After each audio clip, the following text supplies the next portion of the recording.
Playwright Anton Chekhov famously said, "Never place a loaded rifle on stage if it isn't going to go off." In other words, every detail must be relevant, and every setup should have a payoff. Thus, the narrative principle of Chekhov's gun was born. But it isn't always a gun. Chekhov's Whatever is a podcast where myself and guests watch a movie and try to predict what role Chekhov's gun will play. Welcome to Chekhov's Whatever. Hello and welcome to Chekhov's Whatever, the podcast that makes a game of movies and storytelling. I'm your host, Meg Mazeski. Here with me today to talk about the 2025 remake of the sword and sorcery cult classic Deathstalker is Eric Driscoll. Welcome to the podcast, Eric. Thank you so much, Meg. I am very excited to be here. You picked a real wacky choice of a movie, and I think we're going to have a lot of fun talking about it today. This movie is off the rails as soon as it starts, and it kind of stays that way. So yes, Eric is co-host of the Yada Yada podcast, a Seinfeld rewatch fan cast, and he covers films online under the handle Mr. D Likes Movies. Eric, why don't you tell the listeners a little bit more about yourself? Absolutely. I'm a high school teacher in British Columbia, and for most of my career, I've been on YouTube as a way to connect with students. And it started out as talking about rap music and rapping myself for a short while, and then it slowly went into acting. So I'm a real hop around to the creative stuff. And then lately, I had a friend of mine who lives in Ontario. She said she wanted to be a podcast producer, and on January 1st of last year we started the Yada Yada podcast, as you mentioned, and I've been doing that as best possible, talking about Seinfeld and other pop culture stuff. And on the side, I'm a huge movie buff. It definitely started around COVID, where me and some friends at a distance would start watching movies and talking about them more. And that has got me into Letterboxd and other movie podcasts. And I like to show, I have a big student following to my TikTok and Instagram. And it's nice to showcase, what is film criticism? How can you talk about a movie, the pros and cons? So I like to use my sort of Mr. D Likes Movies to create a conversation with students just about movies that are coming out, old movies, stuff like that.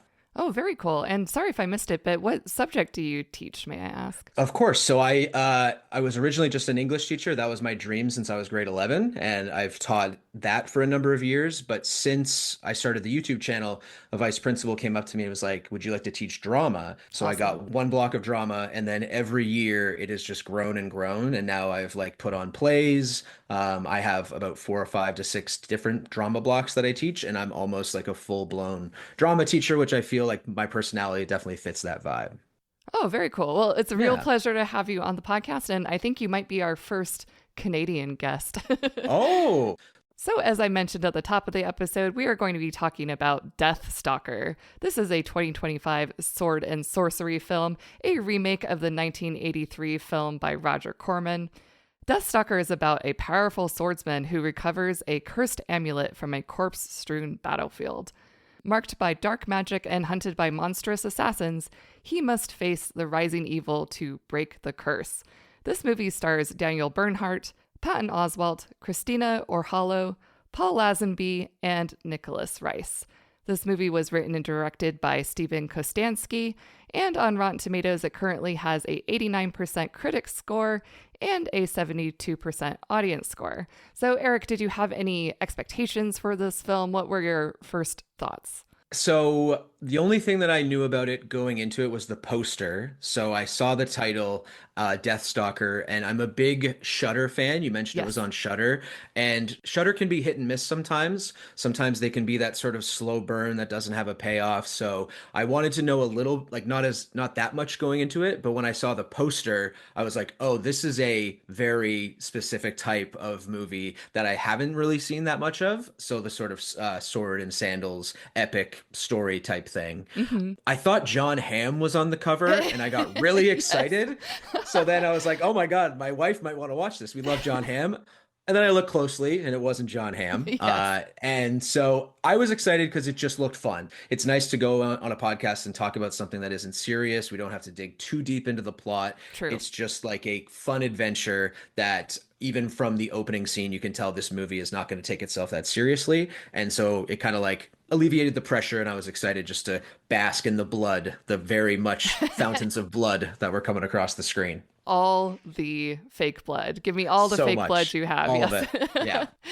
It's funny you should mention that because I described Daniel Bernhardt in my notes as John Hamm and Jeffrey Dean Morgan had a baby. So yes, I definitely saw that as well. You don't even need to squint. He just looks very much like John Hamm. I also went into this movie not knowing too much about it. Basically, I took this movie on a recommendation from a podcaster whom I have a parasocial relationship with. I don't know this person at all, but I love the podcast, The Flop House, which is 3 guys covering bad movies. And one of the co-hosts is a guy named Stuart Wellington. And they always end their episodes with a movie recommendation. And I just feel like anything Stuart Wellington recommends, I am on board with. I just feel like our movie tastes align almost perfectly. Like the Venn diagram is just like one circle. Yeah. But also Stuart Wellington, the podcaster, he had a bit role in Steve Kotansky's last film, Psycho Gorman. Oh, cool. Yeah, so I watched Psycho Gorman, and it's very much of a piece with this film, like very gory, very cheesy, very over the top. So even though Stuart Wellington did not have a cameo in Deathstalker, I thought I would probably still enjoy it based off of how much I enjoyed Psycho Gorman. For sure. And who doesn't like Patton Oswalt, right? It was interesting. Like as soon as he, jumps out of that treasure chest, his voice just comes out of nowhere. You're like, there he is. And it's a perfect part for him. And I haven't seen the original Deathstalker, but I did see the 3rd movie in the franchise, Deathstalker and the Warriors from Hell, because this was given the Mystery Science Theater 3000 treatment. Nice. I didn't know when was the best time to say it, but I watched the original Deathstalker last night just to feel a little bit more prepared. It was an experience. So maybe we'll save that for the end, or I can maybe sprinkle in some differences between the original and the remake, but it's very 80s, very inappropriate, very male gaze, a lot of nudity. Oh my God. It was kind of shocking. It was a shocking watch. I thought about doing my homework as well and watching the original movie, but as you said, wouldn't. very male gaze, just looking at the Don't. poster, seeing, the women in the fur bikinis or whatever. I'm like, I think I'm good. It's worse. It's like I saw the poster and I was like, okay. And it's so bad. Like think of the worst type of male gaze movie and it's so bad. It was a hard watch. It was weird. Well, thanks for taking one for the team. So before we get into Deathstalker, here's a quick overview of how Chekhov's Whatever works. This is a podcast where myself and the guest watch and review a movie that's new to us. We also play a game where we try to guess what Chekhov's gun will be and how it will play out later in the movie. Chekhov's gun is a plot element that must have a setup and a payoff. That setup usually happens in Act 1, and the payoff typically comes later in Act 3. A Chekhov's gun is also typically a concrete item, action, or person rather than something symbolic or thematic. And finally, a Chekhov's gun should move the plot forward. We get 2 points if we correctly identify a Chekhov's gun. We also get an additional point if we correctly guess how that Chekhov's gun will pay off. And finally, we lose 1 point if we incorrectly identify a Chekhov's gun and its role. Whoever has the most points at the end of the movie wins. Can't wait. How obvious can it be? The first one that I wrote down, I was like, this feels very obvious, but I'm going to say it anyway. But yes. I was just like, this feels too on the nose, but take the points where you get them, I guess, might be the strategy. I feel like we are going to be talking about the same thing. Perfect. So in the very opening shot of Deathstalker, we are immediately off and running with a bloody decapitation and a bloody battle between the Dreadites and the good guys. The opening crawl tells us that the kingdom of Abraxan is under siege by the horde of evil Dreadites. And the movie also asks, who wields the power to stand against them? Who's it going to be? Who could it be? Could it be the person we cut to in the next scene? The opening slow motion walk, the color gradient background, just like a picture perfect hero, you might say, would be amazing for stopping this evil in Abraxia. Oh my gosh, there was such a word salad for all the proper nouns in this movie. When Patton Oswalt starts talking about something to do with a scroll or a spell, my brain just like, I really should have subtitles on. This is hard to follow. There needs to be a translation for fantasy speak, and I say that as a big fantasy fan. Definitely. So yes, we meet Deathstalker, as played by Daniel Bernhardt, a not-so-heroic warrior of Conan the Barbarian ilk. he single-handedly takes out a handful of Dreadites before scavenging the corpse-strewn battlefield for spoils. So this introduction, you mentioned we see this very heroic guy enter the frame. Immediately, we see how irreverent this film is because we think he's going to be this great hero. There's this prince who is dying on the battlefield who reaches out his hand for help to Deathstalker, and instead of taking his hand, he steals the rings off of the prince's fingers. So, very irreverent. We get a bit of a subversion of the hero trope right away. And he robs him very like it's not like he's just rummaging him. He's getting into like his pockets, like it's not clean. It's kind of dirty the way he treats this prince. Yes. And I really liked it. Like I find if we're gonna follow this guy around, it's almost more interesting if he has this sort of dark edge to him. So it made me a little bit more excited to follow Deathstalker as we go forward. Yeah, we have our reluctant hero, and we'll see when he, heeds the call to adventure, I suppose. When he is looting this prince, he also takes a mysterious amulet from him. So, okay, let's get into it. I would say Chekhov's amulet. I am assuming that's what you flagged as well. Of course, yeah, easy. I wrote down Chekhov's amulet, but I came up with like a very specific guess for how it would come up so that it felt a little bit less. It felt if I'm going to take an easy Chekhov's whatever, then throw out a more specific guess to make it count. Let's hear it. So what I wrote down was, so I paused it just to kind of look at what the amulet looks like because it has a pretty intricate design with the sort of pointy stars around the middle part. So I theorized that because of the design, it looks like it was a piece of a puzzle. So I anticipated that at some point in Act 3 or later in the movie, Deathstalker would take that amulet, place it in something, and that would like activate the ultimate power, give him the power of like a big weapon or something. So my specific one was like it would have to fit in like a puzzle, so to speak. We'll get to how the amulet is used because I'm a little annoyed with how they did with it, but that was my prediction. That was what I thought they'd use the amulet for. I like that guess a lot. I also tried to make my guess kind of specific. I think that it's going to be a sort of secret map to a weapon that will allow the hero to defeat the army of dead. Yeah. So I do feel like this is maybe the opportunity to get into it. Had this been another movie or had my mood been different, I wouldn't have put this down as a guess just because, as you said, it's very obvious. And I never feel good about a guess when it's just so smack in your face, because it's kind of like, well, duh, of course the amulet is going to be important. Yeah. I think it also kind of straddles the fence of, is this a MacGuffin? A MacGuffin, of course, being an object that drives a story's plot by motivating characters to find it or pursue it. So maybe a MacGuffin can be a Chekhov's gun and vice versa. Maybe they are not mutually exclusive. But all that to say, listener, if you have quibbles about this being a Chekhov's gun, like, I hear you. Yeah. We're cheating a little bit. We're going to say it. Yeah. Yeah. So Deathstalker rides to a tavern where we get some exposition about him from the townspeople. He is a mysterious man who answers only to the name Deathstalker, and he was once a legendary swordsman in the Queen's army. This is also when we get the title card with some sick metal licks. Oh, loved it. I love a good credit or like a good title reveal, and this one scratched my itch. It was like the character coming in and like Deathstalker, and then right to there it's again a B movie that knows it's a B movie, and they're enjoying themselves. Yeah, it is certainly not taking itself seriously, which I appreciate. Yeah. Also in the tavern, taking a page from Aragorn's book, is Brisbane, played by Christina O'Hallow. Then suddenly a hideous, drooling, two-headed troll bursts into the tavern looking for the amulet. Right away, we have one of many interestingly designed monsters. I think a big strength of this movie and one of its big selling points is its practical effects. It has definitely underlined, look at all the practical effects, look at all the puppetry. There's, I believe, also stop motion effects.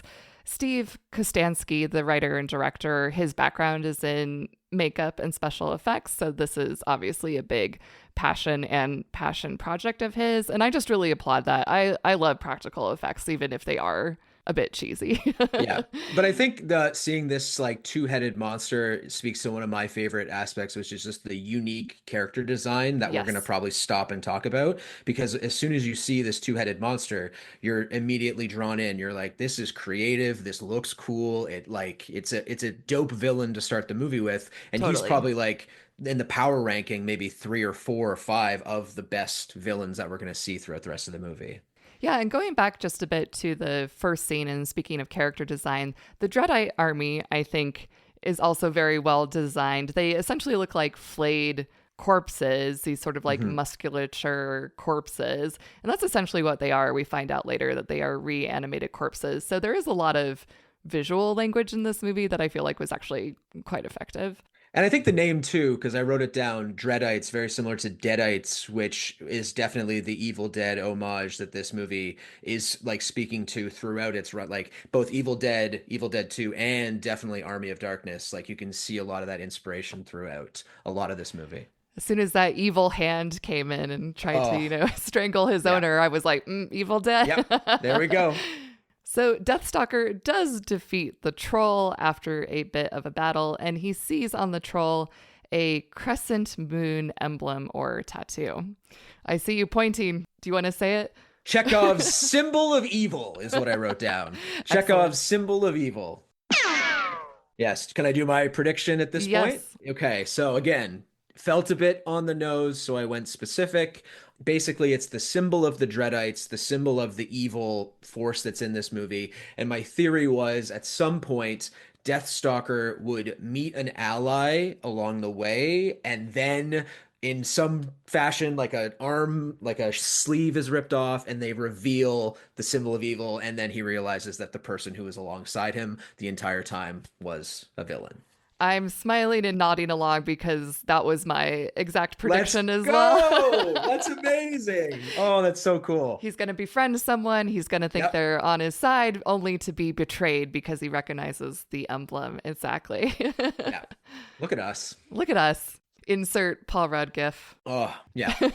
Who would have thought? Not Who me. would have thought? Not wanting to be pursued by more assassins, Deathstalker throws the amulet into a river, only for it to magically return to his pocket again and again. So he is stuck with it. Deathstalker goes to a swamp witch, like you do, seeking answers about the amulet. She says the amulet is bound to him and she doesn't know how to release the curse. She tells Deathstalker to seek out a wizard called Dedalad, who may be able to offer another solution if he can read the amulet's runes. This is the point where I started calling this in my notes Fetch Quest the movie. Yes. It's like playing an RPG, essentially. Yeah. Very Dungeons and Dragons inspired, which helps with all Yes. the items that we're seeing along the way. So yeah, definitely. And again, we get a bit of silliness here. I mean, there's silliness throughout the whole movie, and I can't point out everything that I found funny, but I did like Deathstalker's hand-drawn map, and he has little labels. He's like, Bad. bugs, Yeah. bad, Do not go.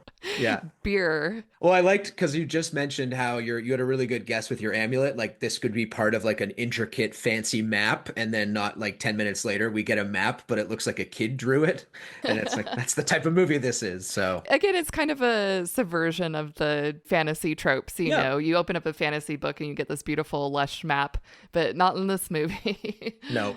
The only thing I would add is just was it Trevilia? Trevilia was the name of the witch. Again, these were hard names to pronounce. I did not start writing down all these weird names at a That's certain fair. point. I gave up quite Yeah. early. Yeah. Again, I could drop a very specific, like there is a one-to-one comparison between the original Deathstalker Oh. and the design of this version is a million times better. The first movie is just a pale witch with a gray hair, and I just really thought the sort of wooden box around this witch's face was just like they're getting just very creative with how they're depicting these both villains, guides, whatever they are, and it's Yes. again fills me with excitement because I'm like, what are they going to show off next? I always love that about a movie, especially a movie with a unique sort of quirkiness to it, where sometimes the biggest thing it has going for it is just the element of surprise. Like, oh, what weird ass thing is it gonna do next? Yeah. Deathstalker rather quickly finds Dedalad, who goes by the nickname Doodad. He frees him from a trunk surrounded by dangerous serpents that I called graboids. Doodad is a small creature that looks like, I would say, a cross between Darth Maul and Yoda, or more precisely, like yogurt from Spaceballs, actually. Yeah. Great comparison. I do find myself with a lot of these monsters and a lot of these characters going forward, like being able to find analogs or comparisons, or it's like, oh, it's like A meets B. But even that being said, I didn't find it derivative at any point, even though I could point to pop culture of the past and be like, oh, it reminds me of this, and the design choices are kind of reminiscent of this. It's still a wholly unique film. It has such an aesthetic that even if it does draw from a lot of movies of the past, it still comes out feeling like very original. Yeah, there was one specific thing, because we'll probably talk a lot about the creature design, and I hope we don't get repetitive, but there's the image of the woman's face that comes out of the sand that I Yes. really liked. Like that was like, again, something that caught me by surprise, and it felt very Cronenberg. It felt very The Thing, where you have this sort of like beautiful face that I think Deathstalker kind of flirts with a little bit. Yeah, Just he's like, oh, hey. oh, hey, what are you doing down there? And then like very quickly, like splits in half, and then one of the graboids, and it's again felt very like a human face that gets like split in half, felt very Cronenberg, felt very like, again, seeing those practical effects. So that was really cool. I wonder how many times a face or a skull gets split in half in this movie. I feel like it would be a dangerous drinking game. Yeah, I was just going to say the same thing. Yeah. So for the character of Doodad, he is portrayed on set. The physical performance is performed by an actress named Laurie Field, but the voiceover and the voice acting are done by Patton Oswalt. And he's immediately recognizable as Doodad as soon as he opens his mouth. Yes. What did you think of like how the mouth doesn't line up with the voice? Did that throw you for a loop at all? Was that anything you noticed when he started talking more? Because he talks a lot. So I was just curious if that threw you a little bit. I feel like sometimes it synced up rather well, and sometimes the mouth, as you said, was literally not moving at all. Yeah. And it's just like, oh, well, very obvious ADR, that does bother me, because it's something you could easily fix, Doodad says he can't read the runes on the amulet either, but he does know of a scroll that may be able to translate the runes and allow him to lift the curse. The fetch quest continues. Oh yeah, this is where we start to see Doodad's powers. So like Doodad's his like weird blue energy fields that he uses, but he's, from what we can see, a very not skilled wizard, you would say. Yes. He's a bit inept. Yes, we do get several callbacks to this. This is definitely one of those comedy comes in threes type of thing. Although I think this may have gone 4 or 5 times perhaps. But yes, we do get Doodad's inept magic. In between these scenes, we cut back to the tavern and we see that Deathstalker is being pursued by 3 rather formidable-looking monster assassins who are in search of the amulet. Deathstalker then draws the emblem that he saw on the troll that attacked him, and Doodad identifies it as a symbol of Necromemnon. I'm going to struggle with this name the whole time, which is too bad because he is the main villain. Yeah. So oh wow, okay, see already. Necromemnon is an evil sorcerer and necromancer who is believed to be long dead, a servant of an ancient evil known as Cytor. Doodad says that perhaps Necromemnon is the one who raised the Dreadite army. I feel like I need extra points just for saying all of those proper nouns in a row. I'm like, bravo. The one thing I wrote down is Patton Oswalt doing a lot of heavy lifting with a lot of exposition. Yes. And one of the fun facts I learned about this movie is he did all of his ADR in one day. And I'm like, I don't know how he did that. Like this would have taken a week to get through all of this vocabulary that he has. It is heavy. There's a lot of words. Those proper nouns. Yeah, it's too much. One of the monster assassins, Jotak, catches up to Deathstalker. He looks very intimidating at first, I thought, but he's really just a bald guy underneath his helmet. So mean. He looks like he could be, your friend's dad or something. Yeah. Kind of, I would say in the same vein, my personal opinion, as Kylo Ren. Kylo Ren was Yes. very intimidating in the helmet, and then it's like, oh, but it's just Adam Driver underneath. Yeah, and in a movie filled with all of these disgusting creatures, it is rare for when a helmet comes off, it's like, oh, it's just a guy. Oh, it's It's just just a regular guy. Yeah, yeah, there he is. exactly. Yeah. And they have a history together. Yes, it turns out that they used to be friends until Deathstalker was forced to kill Jotak when Jotak was possessed by evil. And he decapitated him, of course, because that's just That's what what they you do do. in this movie. Yep. But Necromemnon brought back Jotak from the dead. In this fight, I have my next guess. I have Chekhov's incompetent wraith. So, speaking of Doodad's horrible magic, Yeah. he summons a creature, which, according to the closed captions, was a wraith. Hmm. I loved the design of the wraith in particular. Very scary. If I were a child, I know this thing would have given me nightmares for like weeks on end. It looked like a Halloween decoration you see like in the neighborhood that like kind of like all of a sudden from the garage just like leans down on a zip line and spooks all the like the little 7-year-olds. Yes, the special effects in particular for the wraith were very cheesy. You could tell it was a thing dangling on fishing wire that they then, blurred out in post. But it's like, yeah, Hmm. they're just swinging a rubber mask on fishing line in the scene for Yeah. sure. But yes, the Wraith is very incompetent. It does not work to fight against the Dreadites. It doesn't even distract them. And in fact, it ends up fighting Deathstalker. But I think that the Wraith will have a redemption arc and that it's going to come in clutch in the final battle. It's going to be like the cavalry when it seems like all hope is lost. That's a very good prediction. I like that. Jotak and Deathstalker have a sword fight, and Deathstalker realizes he is outmatched and runs away with Doodad, but not before cutting off one of Jotak's hands. Which, if we learned anything about him losing his head earlier, like I think what happened is after I was thinking about this movie, and you might notice this a lot doing this show, is you kind of like look back with Chekhov's regret, where you wish you'd said that because you're Yes. like, oh, Chekhov's arm, like if he got his head back, presumably Yes. he's going to get his arm back. So you kind of just think about it too late after the fact. There is another element that is introduced in this scene that, in retrospect, I would say was a Chekhov's gun that I did not clock, but yeah. Hmm. At the crypt containing the translation scrolls for the amulet, Deathstalker and Doodad meet Brisbane, the thief. She is more interested in looting riches from the crypt than in any dusty old scrolls.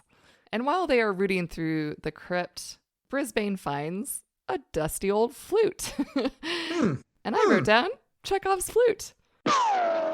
I also wrote down Chekhov's flute. It's just too easy. This is just an easy game. Exactly, It's perfect. exactly. Yeah. It's one of those elements where they put just enough screen time toward it that you're like, that's gotta have a payoff later. Yeah. To go back to the Dungeons and Dragons comparison, like there's a lot of students at school that play it and I've tried it a few times and there's very much like items that show up, like they have a purpose, like they're there for a reason. So it works out well for us guessing this game because for some reason this flute may or may not come in handy down the line. So Exactly. So my prediction for it was that Brisbane was going to use this flute to lull a monster into submission. nice. Something similar. I was kind of like I wrote charm it or distract it were the kind of phrases that I used. So it like at some way that like the music itself would impact a villain and cause it to change or be distracted in some capacity. We've got our D&D hats on. Yeah. At the crypt, they fight a few baddies, including a pigman, who also gets his, head split in half. And Necromemnon speaks to Deathstalker through one of his corpse acolytes. Necromemnon vows that the amulet will be his, and he will have the Light of Talon. We don't know yet what the Light of Talon is, but, it sets We'll off find out. some alarm bells. Yep. Yeah. I really liked I wrote down faceless goop monster I because loved that. again, that was giving me David Lynch's Dune. There was a lot of Oh, like the totally. grotesquerie of that and just like the image of just a pile of goop forming a face to talk, just like a smile across my face. I'm like, this is amazing. Like the villain is speaking through a pile of goop to the hero. Like this is a great way to have Deathstalker work out for us. I loved that pile of goop too. It Yeah. has like one little eye and like little teeth. And I don't know what it was about the design, but I found it strangely cute in a way. Hmm. So I just loved that character design as well. Also, in this scene, we see the Dreadites being reanimated from corpses. And I thought that was a fun special effect too. You know, pretty simple to achieve. It was very clearly reversed footage of something melting. So they had melted something, and then by reversing the footage, it looks like that it's being reconstituted. So, you know, a pretty simple trick, but effective. Nice. Yeah, I like the idea of like the ritual. It felt like very ritualistic. Like it wasn't like a simple like here's my wand and now you're back to life. It felt like it was the one with like the box and the heart and they're all Yes, working together. Like I liked the sort of ritual aspect of it. me too. Yeah. The trio escapes to the woods, but not for long. They are attacked by yet another of Necromennon's assassins, a huge stone golem that's apparently powered by Ectocooler. Deathstalker and Brisbane take him down together through teamwork. Yay. I love the music that's going on behind the rock villain. Again, to drop fun facts, Slash helped do the music for this Oh, movie, and you could tell very much in the scene where like that was part of like I liked how as the villains were starting to introduce, each one sort of had a theme song attached to them, and this one was very discernible from the rest. And again, not only a cool villain, but a cool way for Deathstalker, the way he like finds the back and pulls it out and the ectoplasm drips out, like really hmm. looks really slick. Yeah. That's a fun fact. I didn't know about Slash's involvement, but that's especially interesting to me because there was a spin off series of Deathstalker comic books that were Oh. called Slash's Deathstalker because Slash was involved in this comic book series in some way. That's about all I know about the comic, so I'm not the expert to go to on more details about that. But that just leads me to believe that maybe Slash is just a huge A big fan. Deathstalker fanboy. Loves it. Yeah. Yeah. How fun. And also the way it was the Wailing Woods. Oh my Yes. God, the faces on those trees, just like the a mouth agape. Again, we're talking a lot about creature design, but I had like I wrote down Wailing Woods. Those are some cool looking faces. Those were really cool too. And, you Yeah. know, now that you mention it, Wailing Woods, some wailing on the guitar, it all fits together. Well done. When they defeat the stone golem, Brisbane yoinks the green crystals that were the stone golem's eyes. I had my next guess, Chekhov's crystal eyes. I almost wrote these down as Chekhov's magic beans, but I didn't really I couldn't think of a good guess for it, so I just let it lie and waited for my next one. Yeah, I didn't have a strong feeling as to how these were going to come back. My guess was that the green crystals actually contained the stone golem's essence, let's say. Mm. And so the golem will be able to regenerate himself just from his eyes. So, unbeknownst to the trio, the golem will like reanimate himself and get the jump on them later in the movie. Yeah, that's a solid guess. That's a solid guess. The trio then stumbles upon a massacred camp of soldiers where yet another of Necromennon's assassins finds them. He is named Scarabus? Sacrabus? Anyway, he's a dude with a single magical blue crystal eye this time and whirring saw blades. I wrote down a spicy mummy with echolocation. That was my description. Spicy mummy. I like Spicy that. mummy. He was giving like Goosebumps villain. Like I know Goosebumps used Yes, to have a lot of like corny villains, and it was giving very like old school mummy out of the crypt, but with a dope like amulet on his forehead. So definitely. loved it.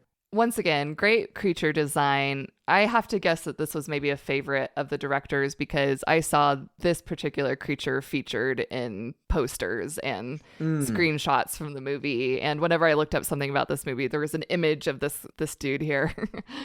Of course, the good guys do beat him, thanks in part to Doodad's magic finally working for once. Brisbane helps patch up Deathstalker's wounds, and they bond a bit.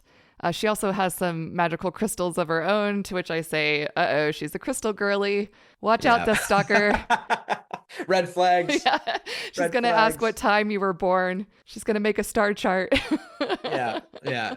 A little bit of flirting going on. I noticed there Yes, was a little bit of the Chekhov's hand contact, the like very graceful across the hand movement. I'm like, they're not subtle, but I'm here for it. Yes, not subtle is a good way to put it. It's very straightforward in its plot. It's certainly not reinventing the wheel as far as plot points or beats go. You know, it's like we got our reluctant hero. He's resisting the call to adventure, and then he's a lone wolf and he doesn't know how to trust people or let people into his life. And then there's this thief, and it's like, oh, gee, I wonder if he's going to let her into his life. And oh, gee, I wonder if she's going to find value in something beyond earthly riches. Gee, I wonder. Yeah. Yeah. But, we're not really here for the plot. We're here for the gooey monsters and the buckets of blood. Yeah. And the one thing I'll add too is like, because, and I only noticed this after watching the original, but to see a female character with actual agency, personality, voice compared to the first one is just like a very much good step in the right direction. It's like when you do a remake these days, it's best to take things that were pretty bad back in the day and improve them, glossing them up, make them a bit more like just good for 2025, 2026 when this movie came out. So just like, in hindsight, after seeing the original, just like a huge step in the right direction. So that was cool. And she's fully clothed. And yes, it has a nice like fur jacket, fur shawl that she has on. Yeah, so. Doodad successfully translates the runes on the amulet and frees Deathstalker from his curse. Doodad also reveals the lost provenance of the amulet. Here we go, yet more exposition. I'll try to keep it short. The amulet somehow contains an all-powerful weapon known as the Light of Talon, a four-bladed sword destined to slay the four hearts of evil, a sword that can only be wielded by someone who walks between life and death. Also, for the listener, just 2 more points you need to know. Talon is a good guy. Sator is a bad guy. Yeah, it's just Patton Oswalt just getting that, like, that paycheck must have been pretty high for this ADR work. Oh my gosh. It is hefty. It is hefty. He's like, I want to be paid by letter, not just word. Yes, exactly. And this was a little bit, I enjoyed the movie. I had a fun time, but this was starting to lean a little bit like, okay, a lot of words, a lot of phrases, a lot of backstory, a lot of prophecy, where like, let's get back to the monsters. Let's get to Necromen Mom, whatever you want to call him. Like, it was just like, we already had him do the sort of background on like an amulet and what it meant. Now we're getting deeper backstory, which a bit of a hat on a hat, if that makes sense. I totally agree. And usually an exposition dump comes in the very beginning of a movie so that, it lays the groundwork. That's usually why we get exposition, is that, you get the salient details of the world building and what the stakes are and what people are looking for, and then you can just move on with the film.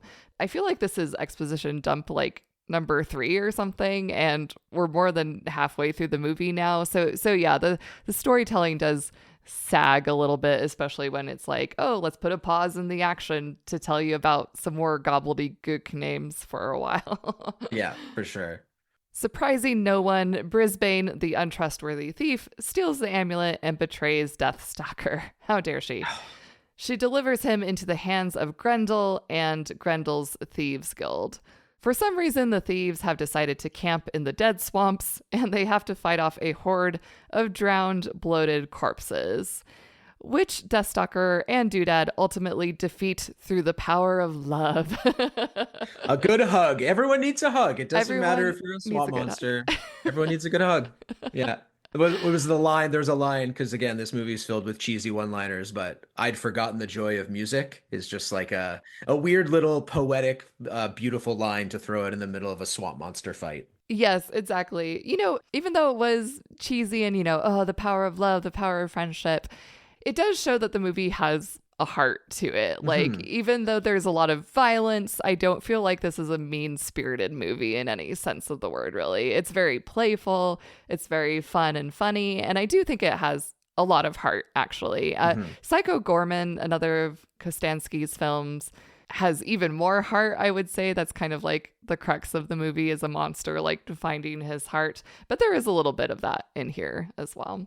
Yeah, and it's nice to see. It's just like it's in a movie that has this violent decapitation. It's a bit of a salve. It's a bit of like Yes. a break from it. And as somebody who watches like this movie fits in with a lot of the type of schlocky B movie, gory types of films that I've seen in the past. Sometimes they do get very mean and mean-spirited. And at a certain point, you're like, why am I watching this? This is so heavy. Yes. Like this is just like again, violent, violent. So to see a very like prolonged hug between Deathstalker and this disgusting swamp monster, just again, just makes your heart flutter a little bit. Exactly. And you did mention the joy of music, more specifically, the joy of flute music. Let's Oh, go. yeah. We got one. And we get a cute wave goodbye. I didn't want to Yes. forget that. The little like just one of those. Yeah. The little slow wave from the swamp Oh, monster. yeah. Deathstalker says goodbye to the swamp monsters and brings the amulet to the prince for the promised reward, but the royals double cross him, of course. Just then, a band of Dreadites attacks, led by Jotak. He's back. He's back. He's back, baby. And with his new and improved regenerated hand, complete with Wolverine-like bone spur. That was an interesting design. I don't know if you were picking up on any type of like I wrote phallic imagery. There was Yes. some choice like I remember like when he first got the arm, he uses it and I think there's like a one of the side villains does a little wink like about this new appendage and I'm like so this movie does have a little of that dirty sense of It humor. does. It does. Just a hint of it though. Like it's not over the top, it's not gross, nobody's gonna lose their mind, but it's that little like if you're watching closely, you're like, oh, they know what they're doing. This is a penis joke. We're doing a For penis joke sure. right now. Yeah, the bone spear, it doesn't quite go into, oh, this was designed by Geiger territory, but it is still pretty Yes. phallic. Yeah, absolutely. Brisbane redeems herself by helping Deathstalker fight against Jotak, and she temporarily blinds him with those green crystal eyes. But Jotak stabs Deathstalker through the heart, seemingly killing him. Brisbane and Doodad are captured, and a triumphant Jotak returns the amulet to Necromemnon. Oh no, guys, he's dead. Deathstalker is totally dead for good. It's over. Roll credits, movie's done. End of movie. I Yeah. don't possibly see how he could come back from this. We've already seen one decapitated man return. How will a movie that's filled with ritual resurrection, how are they going to figure this out? They surprised me. I wasn't expecting this method of revival, so the movie got me in a little bit. Yes, the movie does not keep us in suspense for very long. In the very next scene, the swamp corpses whom Deathstalker had befriended/hugged somehow bring him back to life with their magic defibrillating vines. I don't know if you watched The Pit, but I wrote down Dr. Robbie Swamp Man ER.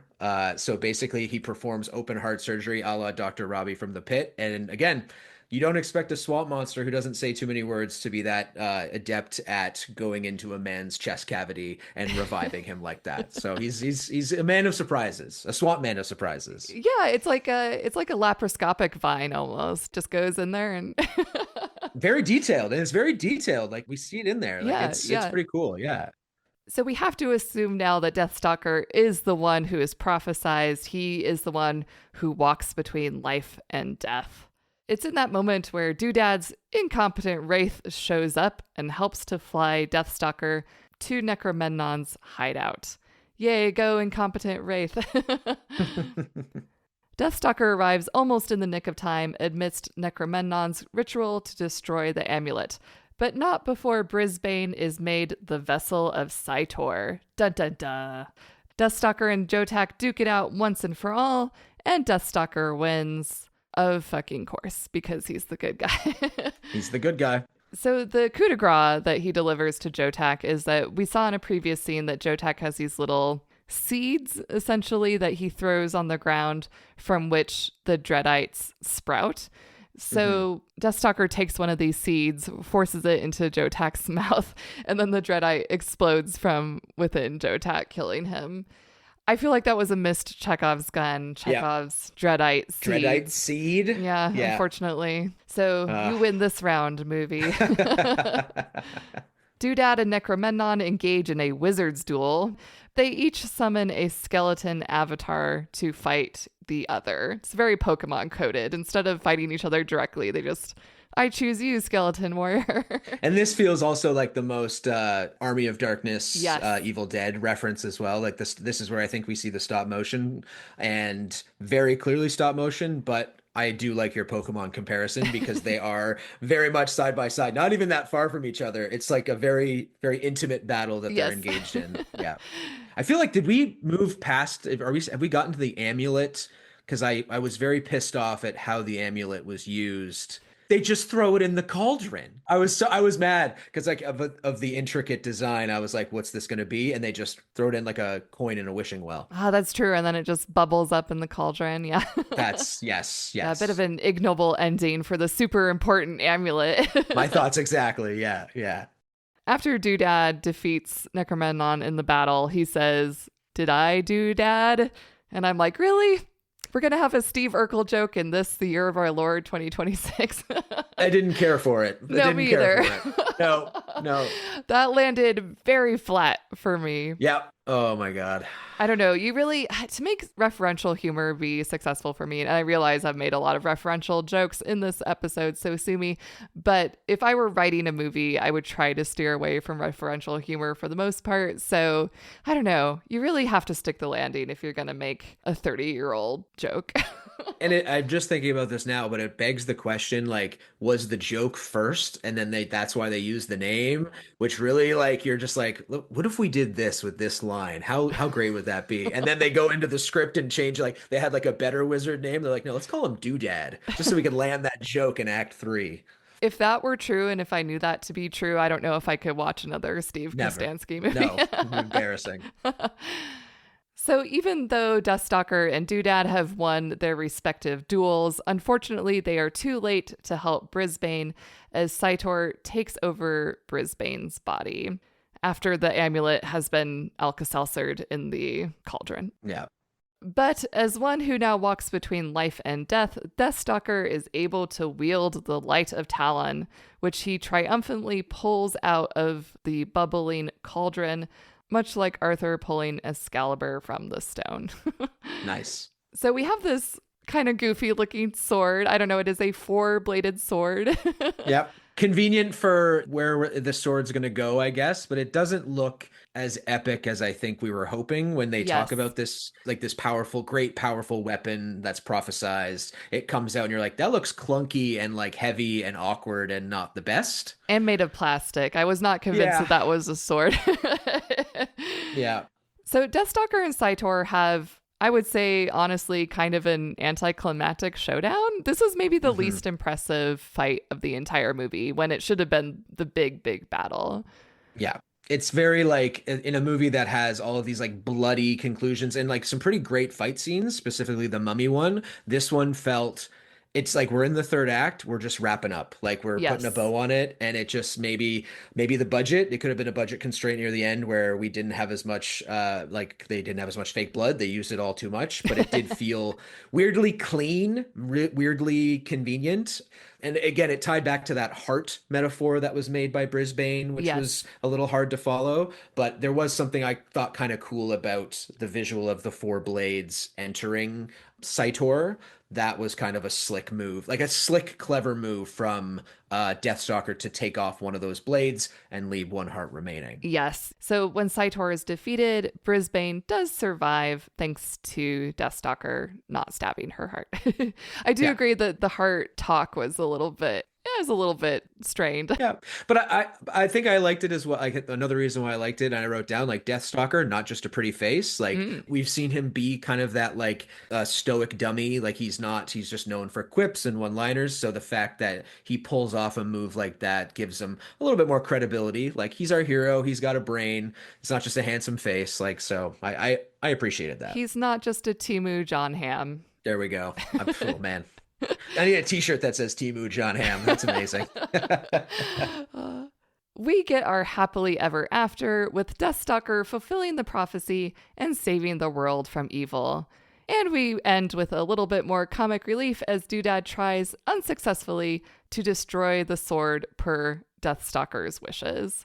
Wipe cut of the Wraith flying by to the end. So yes, that's Deathstalker. That's Deathstalker. Wow. What a film. I felt like the end with the doodad and the like again a little eye rolling near the end. I think because it's an hour and 40 minutes. We just had the ending, and to see doodad do the same bit that he did it in the first act felt a little again like we're rehashing, recycling bits to wrap up the movie. But you know what? Credits rolling. Who's here to complain? Yeah, it wraps up quite neatly and quite quickly, tying a bow on everything. You mentioned the runtime being about an hour and 40 minutes. I got to say kudos to a tight 90 on a movie. This is Hmm. something that we don't see often. And I do feel like it went along at a good pace, a respectable pace, even though there were a lot of repeated ideas and thoughts and Hmm. fights. I was never really checking my watch during the movie. So Hmm. so yeah, you said this was a pretty wacky movie. What are your final thoughts? Did you like it? Did you love it? Did you hate it?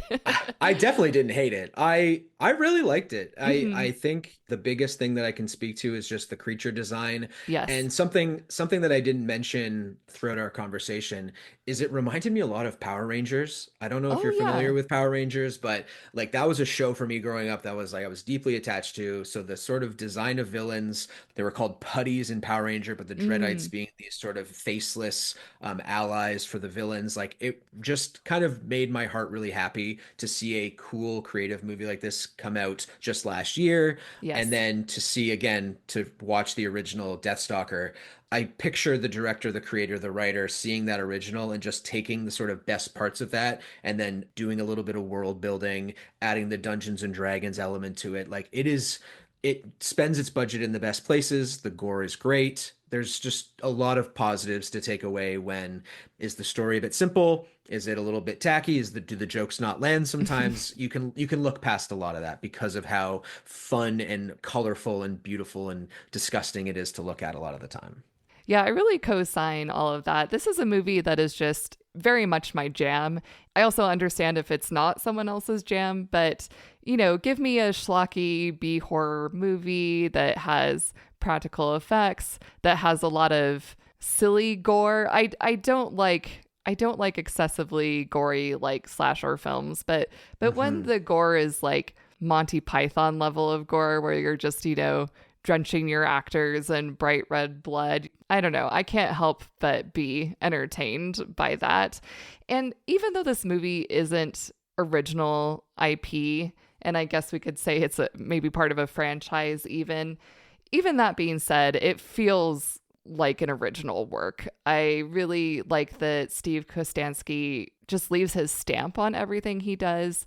You could show me a clip from one of his films and I could probably identify it as his without knowing for sure, just because he has such a voice as a director and especially an aesthetic. His love for practical effects and his background in practical effects really shines through here. And I feel like this movie will hold up in the way that a lot of sword and sorcery films do, just in the sense that there's sort of this timeless feeling to it, especially when you rely so heavily on practical effects. Definitely. And I think the other thing to highlight about Stephen Katansky, the thing that I noticed in doing the research was he got his start with a lot of I don't know if you're familiar with the VHS and ABCs of Death. Yes. There's sort of a growing like cabal of horror movie directors that are popping up in Shudder, in theaters and streaming. And it's cool that you can go back to like 2019, 2020 and see these like quick snippets of movies that he's creating. And like I can't remember a lot of them off by heart, but I remember his being very grotesque and over the top. And it's cool that he's maintained this like initial passion that he had in these small snippets, and he's doing that in his feature films. Just really cool to see. Definitely. Yeah, you can really see the horror pedigree in this movie, even though it's maybe not necessarily classified as a horror movie. A Hmm. lot of horror sensibilities, as you said, Evil Dead. This takes a lot of pages from Sam Raimi's book in many ways, but Hmm. then makes it his own. I'm a horror girly for sure, so any sort of horror themes I'm probably going to latch on to as well. I do also want to give a quick shout out to Daniel Bernhardt. So, Daniel Bernhardt does not have a lot of straightforward acting credits, I guess I would say. His background is largely in martial arts and stunts. So, some of his previous acting, in quotes, acting credits include Dude with Gloves, scarred-eyed assassin and bus goon. Amazing. Yes, so this is one of the few times where not only is Daniel Bernhardt like a named character, but he is the titular character. So, not knowing too much about him beyond his general background, I was real concerned that he was going to be a poor actor, let's say in the vein of like Jean-Claude Van Damme. It's like, yes, Jean-Claude Van Damme, excellent stunt person, excellent martial artist, can't act his way out of a paper bag.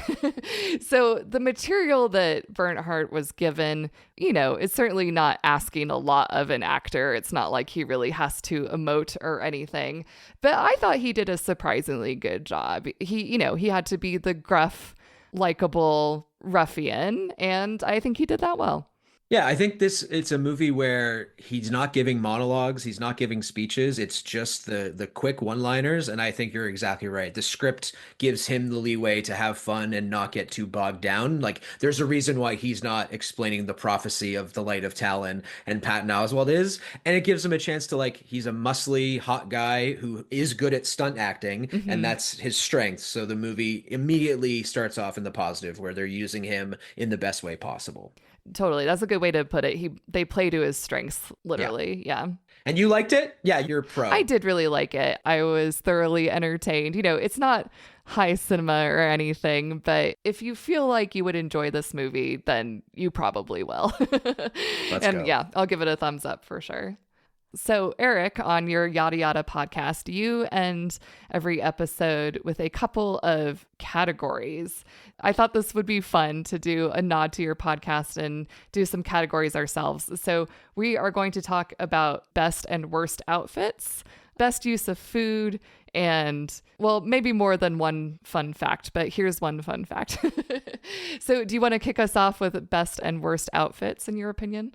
Yeah, like I think the best, like I was curious about this because they're not really wearing clothing, but then I realized a lot of the creature design I think would count as outfits. Oh, And yes. like that's kind of what I wanted to focus on because I could talk about Balder, I think is his name. He's the prince. He's like in that very ornate yellow outfit. He has adorable spectacles. So in terms of clothing, I thought he looked pretty spiffy.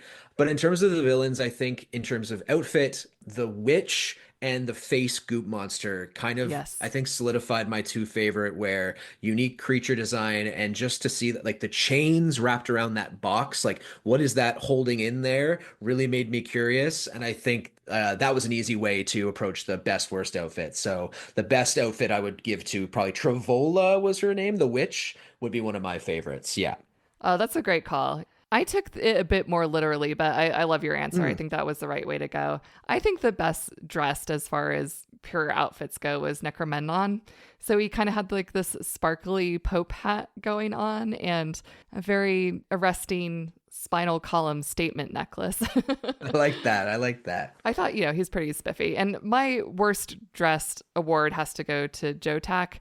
For reasons I said Mm. before, I just can't find him intimidating once he takes off the helmet. If he kept the helmet on, then the outfit may have worked, but the helmet was really pulling everything together. I agree.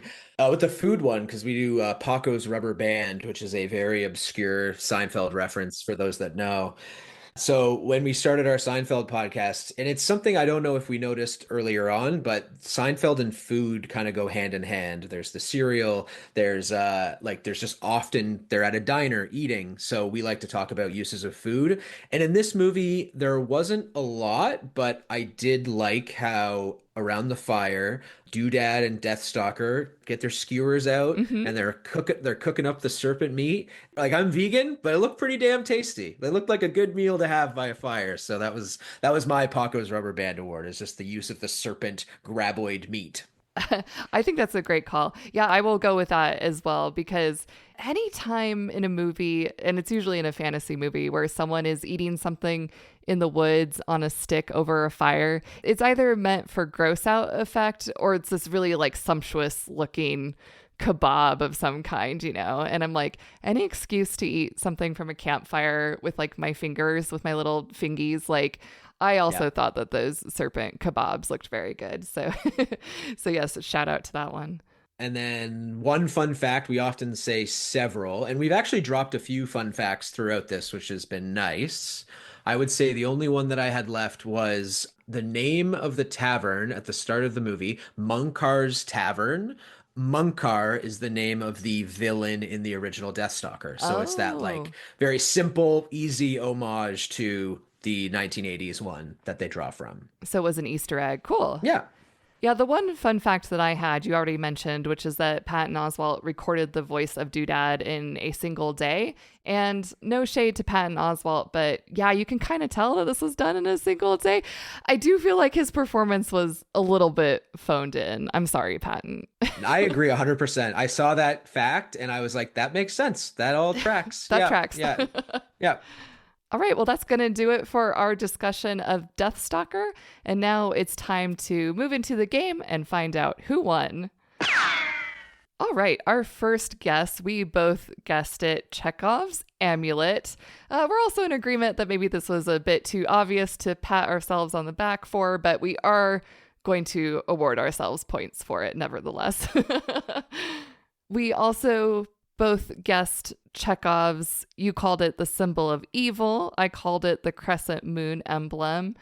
This did not have a setup or payoff in the traditional sense of a Chekhov's gun. It was just, it was sort of like it wasn't even a clue. It was just, Well, yeah, and like I think Doodad does highlight it, and it sort of gives him like he understands that symbol to belong to this cult, sort of leads him in the direction of knowing more about the villains, but yes. that's not enough to make it worthy of a Chekhov, I don't think. Yeah, there wasn't a big reveal in the way that we Yeah. were anticipating. The next guess was mine, Chekhov's incompetent wraith. So the incompetent wraith, he does come back, but he doesn't save the day in the big heroic way that I thought he might. He just kind of flies Deathstalker around.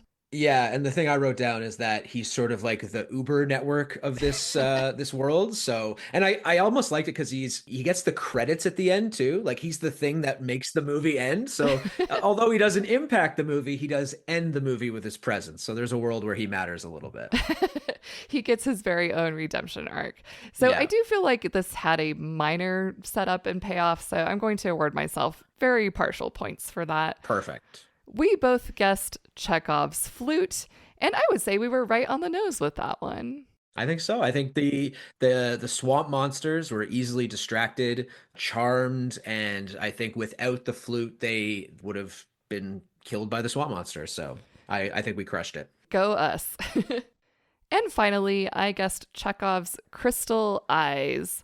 So Brisbane does take these eyes and she does use them in the battle against Jotak, but she kind of uses them as sort of like, I don't know, a flash bomb or a smoke bomb. It's not really a payoff, I would say. It's not pivotal to the plot in any way. If you took out these green crystal eyes from the story, like nothing would change as far as the outcome of the story. So yeah, I'm going to subtract points for that one because I don't think it was a Chekhov's gun at the end of the day. I agree with that. And again, it's kind of unfortunate, like a movie that has cool kills and cool effect. It'd be nice to see those. I call them magic beans. It would have been cool as you predicted for them to grow into something like something formidable. I think that'd be a cool way to use them. Alas, I was wrong. I was led astray by the movie. All right, so give me just a moment to tally up the points. Beep, boop, beep. Okay, I have a grand total of 4 points. And Eric, you also have 4 points. Thrilling. What a thrilling We finish are this tied. was. Oh, wow. And in the case of a tie, I do like to award the win to the guest. So, Eric, you are our official winner. Congratulations. I'm playing my Chekhov's flute right now. I'm just in celebration. Here we go. Triumphant flute music Let's backed by go. some triumphant metallic licks. Perfect. Oh, this was so much fun. I had an excellent time. Eric, thank you so much for joining me. I would love to have you on again. But in the meantime, where can listeners find you online? So I am on Instagram is a good way to find me. So you can follow me at the Yada Yada podcast, where I co-host Seinfeld and pop culture podcast with my lovely co-host Selena. And you can also find me at Mr. D Likes Movies, where periodically I'll pop on and review movies like Scream 7 or Five Nights at Freddy's 2, stuff like that. And then, yeah, I'm on TikTok if you're on there. Letterboxd. I'm Drisky at Letterboxd, DRISSKKY. And that's pretty much it. Awesome. I encourage everyone to definitely go check out Eric online. And I also want to thank you for listening to Chekhov's Whatever. If you are enjoying the podcast, please do like and subscribe, especially on YouTube. That really helps me out. So until next time, thanks again for listening. Bye. Bye. Bye, everybody. Thanks for listening to Chekhov's Whatever. Go to chekhovswhatever.substack.com to follow along with the podcast. If you're enjoying the show, be sure to subscribe on your favorite podcast app and leave a positive review. You can also find video clips and full audio episodes on YouTube, so be sure to like and subscribe at Chekhov's Whatever. And finally, you can send email to chekhovswhateverpodcast@gmail.com. All right, let's end this show with a bang.